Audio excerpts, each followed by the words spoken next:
But like, where would you rank this fight out of your top 3 to 5 of all the boxing fights you've called, you've experienced, you've watched? In terms of the magnitude of the fight? Yeah, the magnitude, yeah.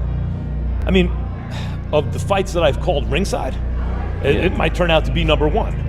I've done Pacquiao fights, I've done Mayweather fights, I've done Anthony Joshua against Klitschko. Those are big fights, but this will, listen, because of Netflix, this will be the most watched fight, championship fight, in almost 50 years. Max Kellerman called the Canelo versus Crawford fight one of the biggest bouts in boxing today, predicting its magnitude. It goes without saying that this bout was more than just a ring combat in terms of technique, strategy, and raw power. It was a certain moment, additionally, for the sport as a whole as well as these combatants. Because Muhammad Ali fought Leon Spinks in the rematch in '78, and they did 90 million TV sets. 90 million. And since then, what has even come close? The biggest fights have all been on pay-per-view, and they do 2 million buys. Oh my God, 4 million buys, Mayweather Pacquiao. As I keep saying, if 5 people per TV set watch, that's 20 million people. This is gonna do multiples of that. So, so when you look at it from like a commercial point of view, it'll easily be the biggest boxing event I've ever. The strength coach for Terence Crawford has taken Canelo Alvarez seriously. His hitting power is frightening and real. Canelo poses a serious threat to the ring or octagon in any fight and has the ability to alter the outcome at any time with a single aggressive move. Listen, I get a lot of texts asking how I'm doing, how camp is going, so I figured I could just put it up in one post. So I'm in the mountains. This dude's about to beat the brakes off Canelo and be the greatest boxer of all time, and I get to play a part in it. All is well, truly well. We good. I'm good. I'm real good. Boy Jones Jr. just made it very evident where he is investing his money as he dropped a bombshell during the Canelo versus Crawford argument. He characterizes Canelo as having only one bullet to win or lose the bout, whereas Crawford is the one with a loaded weapon. Canelo fights the absolute correct fight that he can fight, the only correct fight that he can fight. He does have a chance, and I think he could be victorious. If he doesn't fight the one way that he can only fight to win it, Terence Crawford has 6 ways he can win it. And my money will go on a man who has 6 ways to win it. Roy then makes a comparison that is unthinkable for a boxer of his quality. Just when you thought he had finished, Roy wasn't always talking in a theoretical sense. In an attempt to make a comparison between Crawford's current fights and his heavyweight battles, he drew on some of his own combat experiences. It was alluding to the kind of conditioning that isn't activated by a switch. You don't possess it by magic. Through years of resilience and adaptability, you develop, condition, or get ready to handle certain situations. He then took a different approach and got to the heart of what would decide the evening's events. Moved up to the weight. He's been dealing with super middles and light heavyweights in training. If you can deal with them in training, you can deal with them in the fight. So the weight should not even be an issue. It was a warning to people who believed that Canelo might benefit by being larger. Therefore, it was more of a warning than an opinion. Roy depicted a situation in which Crawford was already fighting against stronger, heavier men in the gym and emerging unscathed. This implies that he won't be going into fight night blind and that he will experience that strength before. After that, there was Sanchez, the former Golovkin trainer who has spent decades observing boxers and teaching champions. First of all, Terence Crawford is a Hall of Famer. Terence Crawford is going to be a first ballot Hall of Famer. I think that he's a great talent, but we have weight divisions for a reason. If Terence had taken maybe 2-3 years and fought 3 or 4 guys at that weight to prepare for Canelo, I think that'd be a better fight. Sanchez's remarks echoed around the fight community like a gentle warning.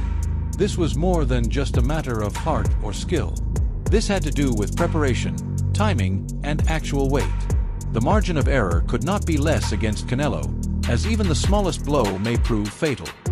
Sanchez opened his mouth and shared his own viewpoint just as it appeared that the discussion had reached a conclusion.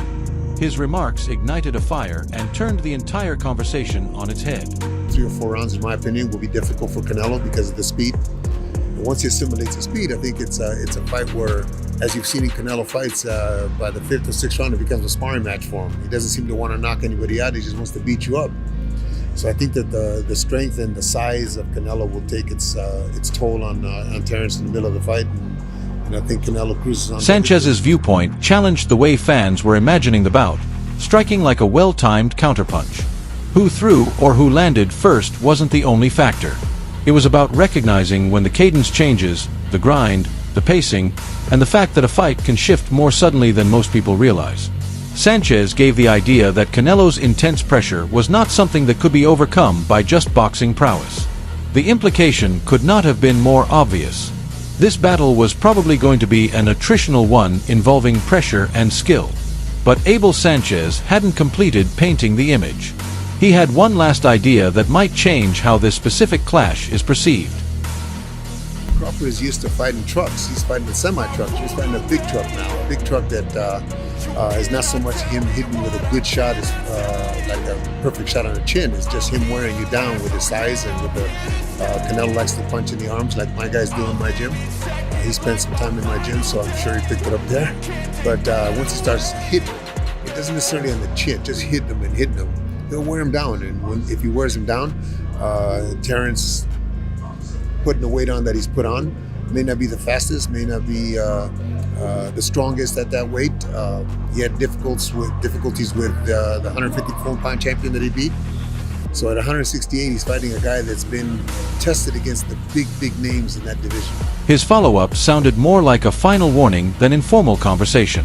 As a strategist who recognizes that bigger, quicker, and stronger competitors can easily wear down and destroy a fighter with sheer talent, Sanchez was evaluating the fight rather than as a fan. Additionally, he highlighted situations in which Crawford's agility and skill would be challenged by the Canelo style. Additionally, Abel Sanchez had one more card to put down, as if the case against Crawford wasn't already concerning enough. He lost against Bivol, but Bivol couldn't really hurt him with any shots. He hit him with a lot of shots. He fought my guy twice and did very well with my guy. He was a big puncher.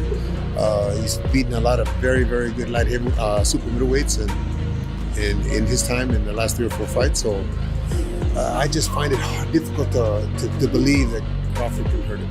The cool assurance of someone who has examined both individuals in depth beyond the highlight reels was evident in Sanchez's remarks. He wasn't referring to one-punch showmanship and pointless knockouts. He was speaking of the strength and fortitude that are used to strike an adversary. Roy Jones Jr. disagreed that it went against the grain, though. He hinted that Crawford might be doing the seemingly impossible that so many people are forecasting.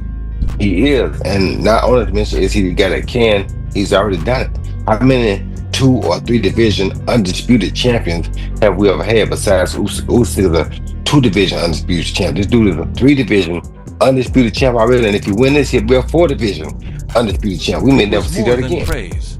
It was a belief-based challenge. Roy talked with the authority of someone who has measured brilliance and could observe it firsthand. He asserts that Crawford's legacy has been built on more than just titles. It has been the capacity to enter challenging circumstances and come out on top. Leaning in, Roy Jones Jr. thought of one more thing. This idea has the potential to completely alter our perception of Crawford's prospects. It was the type of declaration that could only be made by a single combatant who had been present. See, people don't like to celebrate the reality when it's happening. They'll wait till the person dead and they talk about it. This man is the only 3-division undisputed champion that boxing has ever had. And we're asking, are we wondering, can he step up to a task? Really? Do you know who we're talking about? I mean, I just don't get that. I don't understand how people, they discredit things so quickly. I guess, a lot of times, peer pressure, social media, money, things like that distort the truth sometimes. You understand me? This man been around for the last 20 years, undefeated. You understand me? For the last 20 years, undefeated. If somebody wanted to prove this that they was right there, why they ain't fight him? He been undefeated for the last 20 years. I mean, right there. Only 3-division undisputed world champion. Only. You could really put him in the top for one of the pound, one of the best ever. That's Whoever did that? Nobody. Roy's follow-up possessed the combination of conviction and insight that comes from a career spent in the furnace. He wasn't merely making up words. Crawford was portrayed by him as having the unusual ability to tear up the script on fight night. Roy Jones Jr. went one step farther and offered an angle that might change how viewers perceived the bout. His subsequent remarks lacked analysis. They served as an experience-based warning. A good big guy does beat a good bad guy, but a great little guy, does beat a great small guy, but a great small guy beats a good big guy. We might be talking about a great small guy here. We'll find out in this fight, but we may be talking about, which I think we already are, but I think we're not talking about a good small guy. I think we're talking about a great small guy. You understand me? So this great small guy, like you saw with me, a great small guy can do anything. It was the kind of realization that causes you to evaluate every scenario in which this battle could go wrong. When the stakes were bigger than in any previous fight, Roy was considering not just skill but also mentality, preparation, and the weight of the battle. However, after listening to everything, Richard Johnson and III simply sat down in the middle and spoke. There's a lot of I don't knows about Canelo. You feel me? So I don't know if Canelo's hungry. I know Bud is hungry. Bud stays hungry. I don't know if Canelo's hungry. Bud has never got the recognition for what he deserves like Canelo has. You understand me? So Bud is still hungry for that recognition. When you're hungry like that, a determined man, it's very hard to detour. Now, like I said, because of Canelo's size and because of all his accolades, if he went out and fought the perfect fight, it's going to be hard for Bud to beat him.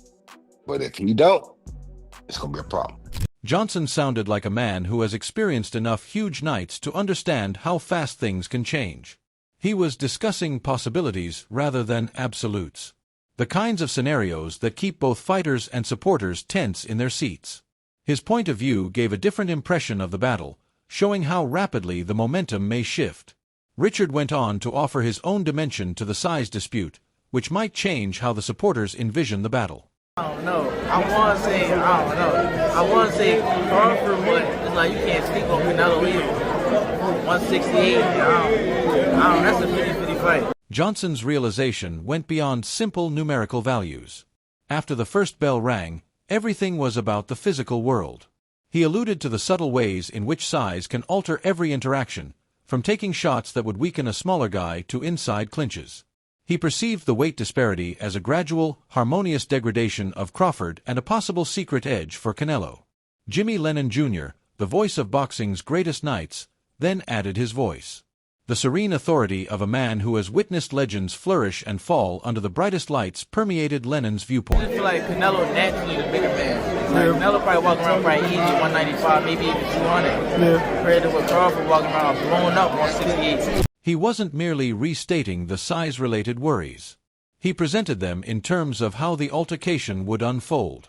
The lesson learned was that skill, timing, and strategy may surpass weight categories in the heat of combat. Jimmy Lennon Jr., however, was talking about more than just records and reputations.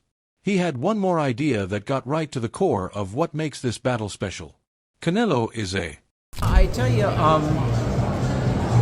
I tend to always think the naturally bigger fighter is going to have an advantage. I'm just, with the Crawford moving up, he was a 135-pound champion. They had 40, fantastic champion. 47 then, and then 50. Sean Porter joined the discussion while his prediction lingered, and his remarks did more than merely further the argument. They increased the intensity and intensified the angst. 54 is 68 too much? That's really a big jump. But I tell you, a lot of people I respect just say, no, he's going to be favored on that. Wow. So I don't know what to say, but... Sean Zittel then entered the conversation, prepared to distinguish whether or not this battle will actually be a sign of how things would turn out. His next suggestion was to change the way supporters would see Crawford's triumph. Canelo's a great fighter and a smart fighter, and two fighters in the pound-for-pound best. Getting it on. That's nice for boxing. Yeah, that's a tough one. That's a tough one to say. But certainly he should be considered. He should be in that discussion, and people could argue that either way for a while. But if he does it, you always wonder. Will people say that no, Canelo was going down and he had had enough? That there might be an excuse for that. So, we'll see. But it'd be quite a feat if he does beat Canelo. That'd be amazing. Zittle's perspective does not advocate for reiterating tactics that have already proven unsuccessful. The goal was to locate the crevices that no one else had been able to reach. He portrayed a fight in which Crawford's ability to adjust, rather than just his quickness, which will eventually be the decisive element, would be crucial. It recommended alterations to the fight, a few speed shifts, and situations that would make Canelo react rather than initiate the action. According to his interpretation, Canelo is a man who has been on this path much too often to be bothered. What he disclosed next provided a fair overview of the mindset and preparation for this battle. To say this, and it didn't take me going to camp to say this. This is my first time saying this. I will more than likely expound on this the week of the fight, probably night before. I think Crawford's going to get the job done. I am officially picking Crawford to win this fight. It is still 50-50, but obviously... He says that till he goes to Canelo. I'm obviously going to say that this is a 60-40 fight, and I have Crawford winning this fight. Crawford's going to win this fight doing something that nobody's done to Canelo. Foot speed and turn Canelo all night, and I'm like, nah, that... He's born victor? No, it's just he's definitely a lot better than the guys of the last couple of years who have tried to beat Canelo that way, Billy Joe, Caleb. But even though he's better than them, it didn't that game plan, it just didn't work. So it's not gonna look like that if Crawford pulls this off. It's gonna look different than that, to your point. Yeah. One thing is evident when these voices, trained individuals, insiders, and legends, combine. This isn't your typical brawl. This is where hunger, history, power, and skill converge. Canelo shows up as the seasoned fighter who has been here countless times. Crawford enters as the little guy with a bigger dream, looking for a moment that would make him one of the greatest of all time. Whatever happens, we can be certain that boxing conversation will be going on for a while because the scene is set and the intensity is evident. Crawford has all the resources necessary to make this far more competitive than most people realize. His adaptability, mindset, and ring, he was truly in a position to shock the world because of his IQ. However, nobody likes to deal with Canelo's size and experience going into this bout. Additionally, Bud can have a lengthy night if he can establish his rhythm early. This seems to be one of those infrequent games where every second matters and a single error might have disastrous consequences. What are your thoughts? Will Canelo's experience be overshadowed by Crawford's hunger?